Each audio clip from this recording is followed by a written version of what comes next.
Thank you for the opportunity to speak to you today. I've been asked to tell you about an EU cost action that Forestry Research leads on to do with, as Mary said, payments for ecosystem services with a focus on water services. So I'm going to be talking through that, just giving you a bit of background information. I'm Tom Nisbet. I work in Forestry Research, an agency of the Forestry Commission, and my background is very much in developing woodlands for water schemes in Great Britain. And yes, I'll try and bring you up to date in terms of what we've been doing with this cost action. Just to start with a bit of background, I think it's important to recognise that our waters are not in the best of status. We have a water framework directive that classifies waters in terms of the ecological status, which is formed of many parts: physical, chemistry and biology, hydromorphology, etc. This was a directive that was introduced in the early 2000s, and by 2015 we were supposed to be in a situation where all of our water bodies had reached good status. There's a map here that shows you the achievement of, or progress towards achieving good status across European member states and subparts. And I think you can see from that we're not doing all that well. A number of central, northern countries are in the 70 to 90% zone of water bodies not achieving good status. You're not so bad in Ireland, but still 50 to 70% is not great. So this continues to be the case, and this is a real problem, because how are we going to deliver good ecological status by targets? The next target is 2027. So that's the background to what Woodlands for Water are about. Going on from that, one major factor in the reason why our water bodies are not achieving good status is what's called diffuse pollution. So this is a diffuse across the landscape entry of a range of pollutants into water. We've already heard from Mary about sediment and nutrients, fecal indicator organisms and pesticides. And about 38% of river water bodies in EU 24 member states fail due to diffuse pollution. And about 90% of all river basin management plans across Europe identify agriculture as a primary source. So there's been lots of reports looking at progress. As I say, we didn't manage to achieve good status by 2015. Then this was a document, Environmental Indicator Report in 2016, which predicted we weren't going to get there by 2020. So the target is 2027 now, and in theory, if we don't get there, then action will have to be taken. There'll be financial penalties. We're due a report in June of this year, a European Environment Agency State of Water Assessment Report, which, while it's going to point out there's been some improvement in individual water elements, across the board there's probably only 1 or 2% improvement in river water body status. So we've got a lot to do if we want to get that map turned green by 2027.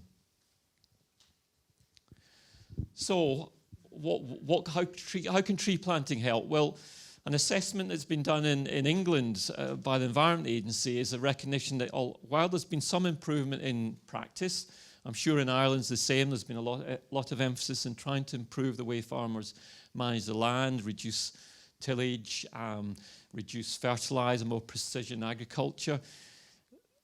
In a number of what we call demonstration studies in England, it shows that that's not going to be enough. Basically, it's not sustainable in terms of the inputs to preserve, to maintain the yields, crop yields and such like, and stocking densities.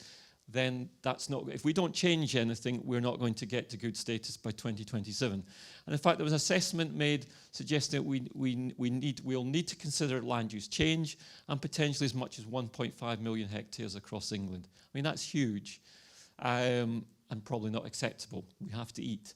But it's a recognition of the seriousness of the issue and the challenge we face to try and make things better.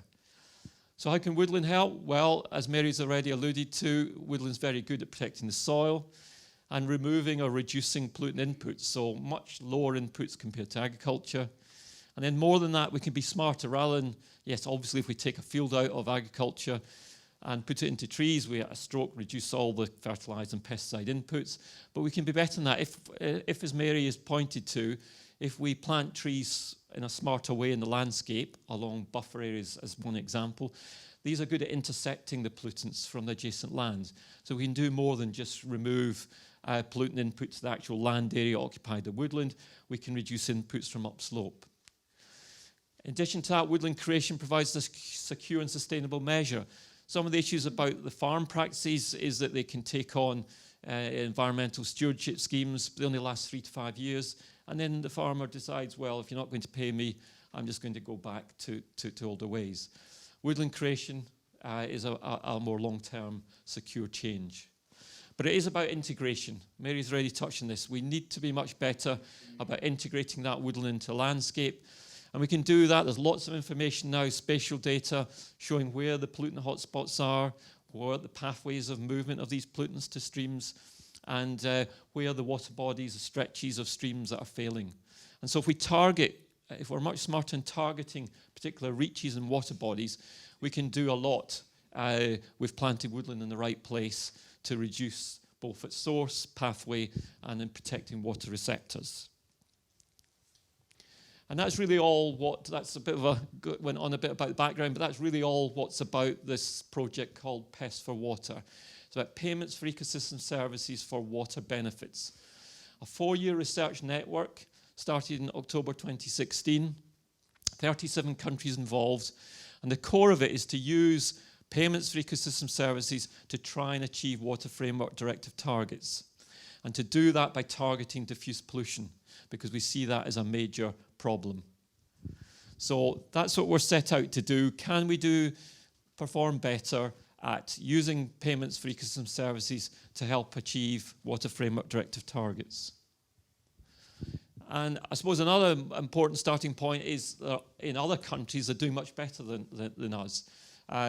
There's a range of examples from across Europe and beyond of a number of payment schemes that are in place, often private-led, but sometimes public, whereby payments are made to landowners to change their practices, to plant woodland in appropriate places, and these have shown to provide benefit in terms of protecting water sources.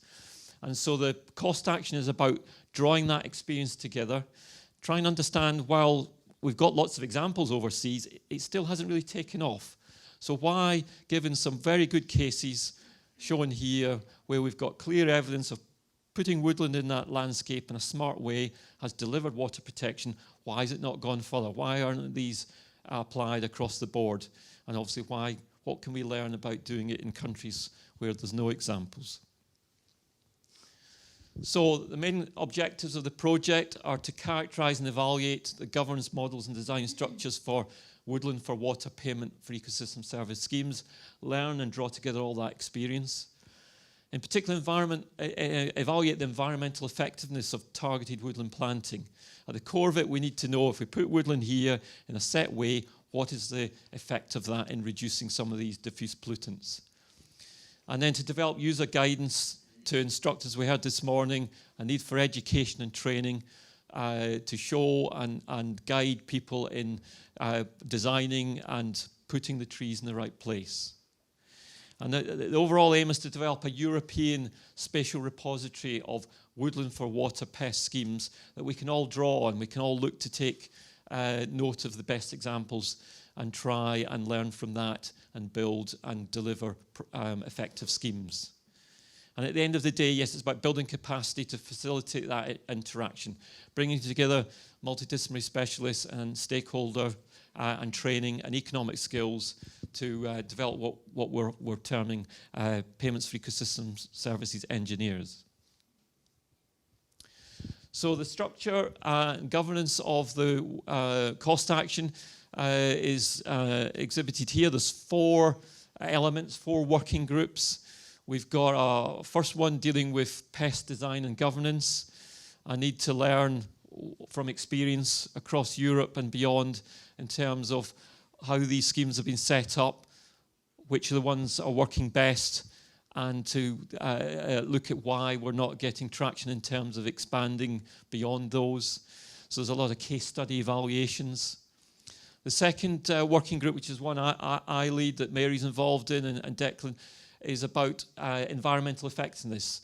We need to have some firm numbers on if we were to plant a certain width and length of woodland, then what reduction can we achieve in these various diffuse pollutants, the sediment, the phosphate, the nitrate, the pesticides, the fecal indicator organisms from upslope.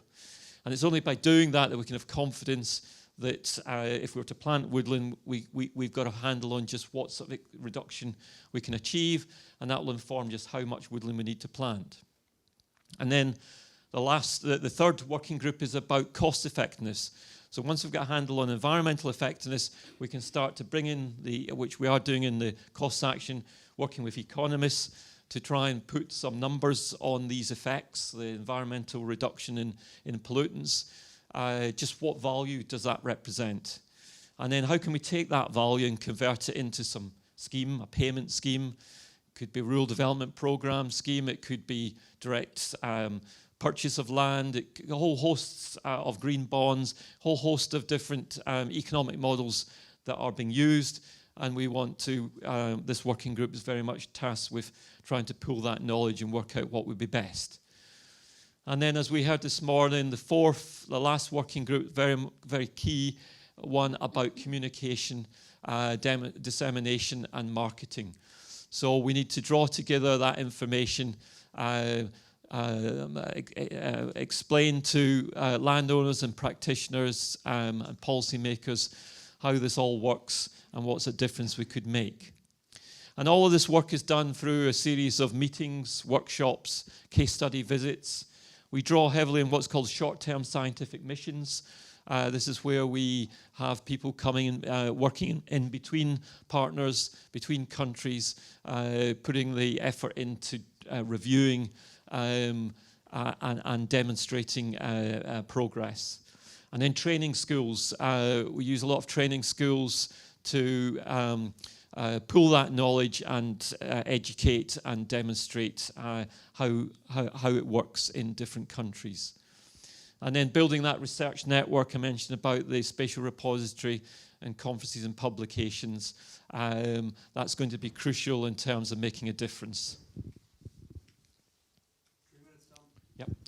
So I thought I would end with a slide from our working group, the one on environmental effectiveness, just give you a feel for what we're about. This is some results from our first short-term scientific mission, a postgrad from University of Santander in Spain. Pulled together reviewed a whole a large number of studies from across the world on the effectiveness of woodland buffers, building on what Mary said, and in this case just about nitrate. So this is looking, there's a plot here down the bottom showing the effect of changes in reduction in nitrate loss versus width of buffer. And you can see here along the x-axis as you go from 0 to 250 metre wide, then the effectiveness in reducing nitrate delivery to streams goes from 20 up to 100%. And we can use these results. We can look at how these results vary between different climate zones, between different types of trees. We can draw on that effectiveness, environmental effectiveness, to come up with essentially lookup tables. We're aiming to produce lookup tables for each of these diffuse pollutants. And once we have these lookup tables, we can give those over to the economists and try and start to put some numbers on the value of these reductions, so we can build have more confidence in building effective payment schemes. And then just lastly, to finish off, if you want to find out more about the cost action, you're certainly very welcome to get involved. We've got about 3 or 4 countries left we're hoping to try and attract, but we've got very good coverage. We've got a series of meetings. We've already had meetings in a number of countries this year. We've been in Italy, we're going to Norway, and then later in the year it'll be Bulgaria. All the usual media sources. We've got presence, you can find out information, publications, and then there's going to be a conference this September in Spain just a call for papers at the moment, and there'll be a session there on the project on payments for ecosystem services for water benefits. Thank you.